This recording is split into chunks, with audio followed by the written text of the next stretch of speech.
Sampai saat itu, gadis itu mengenakan jubah pengacara dan melangkah masuk ke ruang sidang. Dua anak angkat pria itu langsung terpaku. Mereka sama sekali tak menyangka, pengacara bintang yang mereka bayar mahal-mahal, ternyata adalah gadis yang kemarin baru saja mereka hina 10 tahun silam. Pria itu baru saja selesai menangani sebuah kasus. Di depan pengadilan dia bertemu seorang gadis. Di bawah terik matahari gadis itu mengangkat papan sambil berteriak mencari keadilan. Sekretaris pun berkata pada pria itu, bahwa gadis itu adalah keluarga korban. Namun pihak lawan menyewa pengacara iblis, yang berhasil memutarbalikkan fakta dan menuduh korban sebagai pelaku. Gadis itu pun menghentikan pria itu, menyerahkan seluruh tabungannya, memohon agar dia mau membantu. Melihat gadis itu menangis, pria itu tak tega, langsung menerima kasus itu dengan uang dari kantongnya sendiri. Namun dia memberikan satu syarat, gadis itu harus rajin belajar, agar kelak menjadi orang yang berguna bagi masyarakat. 10 tahun berlalu, gadis itu benar-benar menjadi pengacara terkenal. Sementara pria itu justru dikhianati dua anak angkatnya. Mereka mencopot jabatannya sebagai ketua, mencuri rahasia perusahaan, mengacaukan bursa saham, memaksa grupnya bangkrut dan dilikuidasi. Tak lama kemudian, dua anak angkatnya masuk dengan angkuh. Pria itu segera menanyakan mengapa mereka berbuat demikian, namun mereka justru mengancam,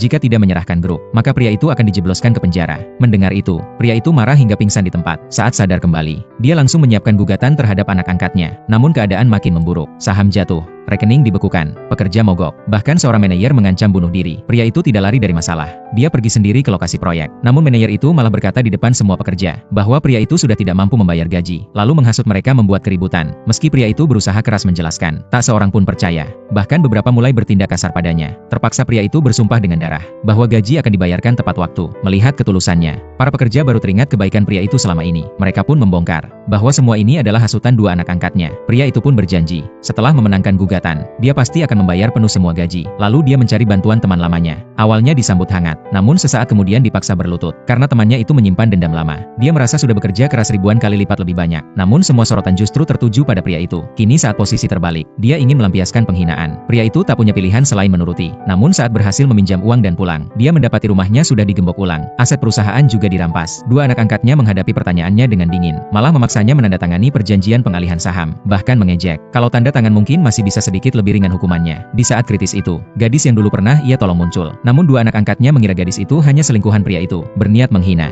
Untung gadis itu langsung menunjukkan lisensi pengacaranya. Namun mereka melihat hanya ada nama dan foto, mengira itu hanya cetakan palsu, langsung menyalakan korek untuk membakarnya. Mereka tak tahu, bahwa sebentar lagi, tindakan itu akan membuat mereka membayar harga mahal. Hari sidang pun tiba. Dua anak angkat itu masih penuh percaya diri, sampai akhirnya melihat gadis itu mengenakan jubah pengacara naik ke podium. Saat itu juga mereka benar-benar panik.